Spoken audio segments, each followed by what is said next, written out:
Choreographer Johnny master remand రిపోర్ట్లో సంచలన విషయాలు వెలుగులోకి వచ్చాయి. గతంలోనే బాధితురాలిని జానీ పెళ్లి చేసుకున్నాడని, తన నేరాన్ని జానీ అంగీకరించినట్లు పోలీసుల రిమాండ్ రిపోర్ట్లో తేలింది. 2019లో జానీకి బాధితురాలు పరిచయమైందని, దురుద్దేశంతోనే జానీ ఆమెను అసిస్టెంట్గా చేర్చుకున్నట్లు పోలీసులు తేల్చారు. 2020లో ముంబైలోని ఓ హోటల్లో యువతపై జానీ లైంగిక దాడి చేశాడని, లైంగిక దాడి జరిగినప్పుడు బాధితురాలి వయసు 16 ఏళ్లని పోలీసులు చెబుతున్నారు. 4 ఏళ్లుగా బాధితురాలిపై పలుమార్లు జానీ లైంగిక దాడి చేశాడని, లైంగిక దాడి విషయం బయటకు రాకుండా బెదిరించినట్లు కూడా రిమాండ్ రిపోర్ట్లో ఉంది. జానీ భార్య కూడా బాధితురాలిని బెదిరించిందని రిమాండ్ రిపోర్ట్లో పోలీసులు పేర్కొన్నారు.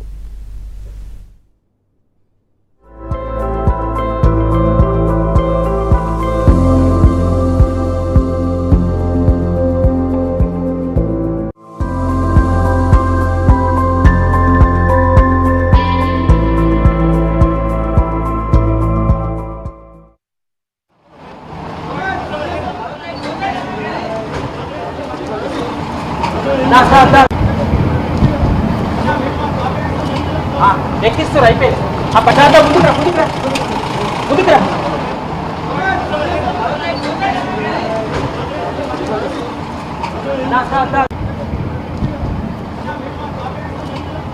ఎక్కిస్తారు అయిపోయింది. ఆ పటాట ముందుకురా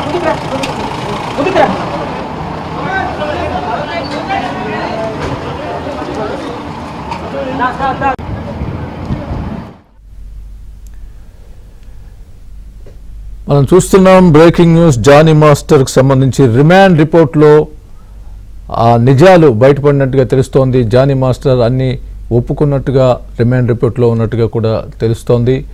జానీ మాస్టర్ రిమాండ్ రిపోర్ట్లో ఏముంది అనే విషయం తెలుసుకునేందుకు మా ప్రతినిధి శశి ఉన్నారు. ఆయన అడిగి మరింత సమాచారం తెలుసుకునే ప్రయత్నం చేద్దాం. శశి, చెప్పండి, జానీ మాస్టర్ రిమాండ్ రిపోర్ట్లో ఏముంది? అందులో ఆయన ఒప్పుకున్నట్టుగా తెలుస్తోంది. అన్ని విషయాల్ని నేనే కావాలని చేశాను ఈ విషయాన్ని అని చెప్పేసి మీ దగ్గర ఉన్న పూర్తి అప్డేట్ ఏంటి?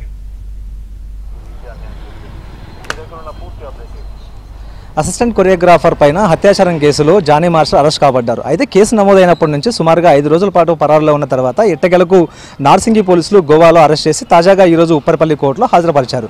అయితే న్యాయమూర్తి 14 రోజుల పాటు రిమాండ్ విధించడంతో జానీ మాస్టర్ను చంచల్గూడ జైలుకు తరలించారు. ఈ కొద్దిసేపటి క్రితమే జానీ మాస్టర్కు సంబంధించినటువంటి రిమాండ్ రిపోర్టు బయటకు వచ్చింది. ఆ రిమాండ్ రిపోర్ట్లో చాలా స్పష్టంగా జానీ మాస్టర్ ఏ విధంగా బాధితురాల్ని ఇబ్బందులకు గురి చేశాడు, ఆమెపై ఏ విధంగా దాడికి పాల్పడ్డాడు, ఏ విధంగా లైంగిక దాడికి పాల్పడ్డాడు అనే అంశాల గురించి చాలా వివరంగా ఇటు పోలీసులు వివరించడం కూడాను జరిగింది. ప్రధానంగా జానీ మాస్టర్ తాను నేరం ఒప్పుకున్నట్టుగా కూడా రిమాండ్ రిపోర్ట్లో స్పష్టంగా పేర్కొన్నారు. అయితే ఈ నేరం ఒప్పుకున్నట్టు జానీ మాస్టర్ చేత ఇప్పటికి స్టేట్మెంట్ కూడా పోలీసులు రికార్డ్ చేశారు. అయితే 2019లో మొట్టమొదటిసారిగా బాధితురాలతో జానీ మాస్టర్కు పరిచయం అయింది. అయితే పూర్తిగా దురుద్దేశంతోనే జానీ మాస్టర్ ఆ సదరు బాధితురాలిని తన వద్ద అసిస్టెంట్గా చేర్చుకున్నట్టుగా పోలీసులు తమ రిమాండ్ రిపోర్ట్లో చాలా స్పష్టంగా కూడా పేర్కొన్నారు. అయితే ఆమె మీద తొలిసారిగా 2020లో ముంబైలోని ఒక హోటల్లో అత్యాచారానికి పాల్పడినట్టుగా పోలీసులు రిమాండ్ రిపోర్ట్లో పేర్కొన్నారు. ఆ సమయంలో బాధితురాలు మైనర్గా ఉన్నట్టుగా పోలీసులు స్పష్టంగా ఇప్పటికే చెప్తున్న సందర్భం కూడా ఉంది. 2020 నుంచి మొదలుకొని ఇప్పటి వరకు కూడా పలుమార్లు ఆమె మీద వివిధ ప్రాంతాల్లో అత్యాచారానికి పాల్పడినట్టుగా కూడా పోలీసులు నిర్ధారించారు. ఇదే అంశాన్ని రిమాండ్ రిపోర్ట్లో పేర్కొనడంతో పాటు అలాగే జానీ మాస్టర్ని అదుపులోకి తీసుకుని అతన్ని విచారించినప్పుడు తాను నేరం ఒప్పుకున్నట్టుగా స్టేట్మెంట్లో చాలా స్పష్టంగా వివరించారు. ప్రధానంగా D11లో ఆమె కంటెస్టెంట్గా బాధితురాలు కంటెస్టెంట్గా వచ్చింది. ఆ సమయంలో ఆమె 10వ తరగతి చదువుతూ ఉంది. అదే సమయంలో హైదరాబాద్లో D11 కంటెస్ట్ చేసిన తర్వాత 2019లో ఇక జానీ మాస్టర్ టీం నుంచి ఆమెకు ఒక కాల్ వెళ్ళింది. ప్రధానంగా తమ టీంలో జానీ మాస్టర్ టీంలో పనిచేయడానికి ఇంట్రెస్ట్గా ఉంటే హైదరాబాద్ రావాలంటూ కూడా ఆమెను జానీ మాస్టర్ మేనేజర్ పిలిపించారు.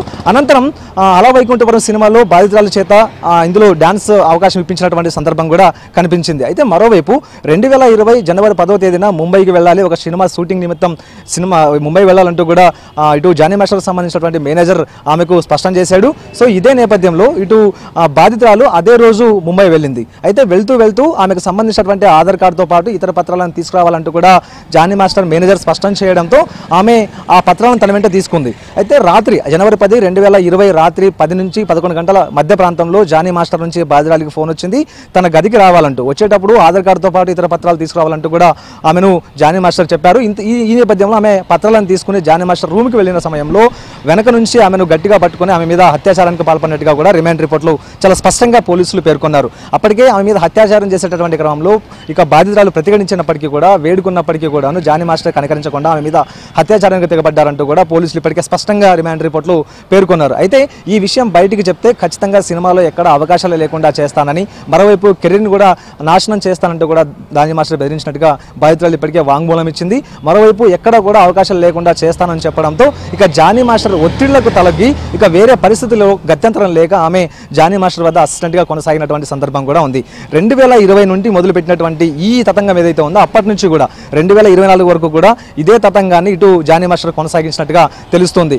షూటింగ్ నిమిత్తం వివిధ ప్రాంతాలకు తీసుకెళ్లడంతో పాటు వివిధ చోట్ల గదులు బుక్ చేయడం, ఆ గదుల్లో ఆమె మీద అత్యాచారానికి పాల్పడడం, ఒకవేళ బాధితురాలు ప్రతిఘటిస్తే ఆమె మీద దాడి చేయడం లాంటివి కూడా జరిగినట్టుగా పోలీసులు రిమాండ్ రిపోర్ట్లో చాలా స్పష్టంగా పేర్కొన్నారు. ఇదొక అంశం. అయితే ఇక ఆమెపై అత్యాచారానికి పాల్పడిన తర్వాత జానీ మాస్టర్ ఇక అసిస్టెంట్ కొరియోగ్రాఫర్ అయినటువంటి బాధితురాలని పెళ్లి చేసుకున్నట్టుగా కూడా పోలీసులు రిమాండ్ రిపోర్ట్లో పేర్కొన్నారు. అప్పటి నుంచి కూడా ఇంకా వేధింపులు ఎక్కువైనట్టుగా తెలుస్తుంది. మతం మార్చుకోవాలంటూ కూడా జానీ మాస్టర్ ఆమెను విపరీతంగా ఒత్తిడి చేసినట్టుగా తెలుస్తుంది. మరోవైపు జానీ మాస్టర్తో పాటు జానీ మాస్టర్ భార్య కూడా ఆమె మీద విపరీతమైన ఒత్తిడి తెచ్చి మతం మార్చుకోవాలంటూ కూడా ఇబ్బంది పెట్టారు. ఇదే కాకుండా ఇక ఆమె మాట వినకపోవడంతో జానీ మాస్టర్ను వదిలిపెట్టి స్వతహాగా ఆమె కొరియోగ్రాఫర్ చేసుకుంటున్నటువంటి సమయంలో సొంతంగానే డ్యాన్స్ ప్రోగ్రామ్స్ చేసుకుంటూ ఉండడంతో అయితే ఇది గుట్టినటువంటి జానీ మాస్టర్తో పాటు జానీ మాస్టర్ భార్య కూడా ఆమెకు సంబంధించి బాధితురాలకు సంబంధించినటువంటి ఇంటికి వెళ్ళి ఆమె మీద తీవ్ర స్థాయిలో దాడికి దిగారు.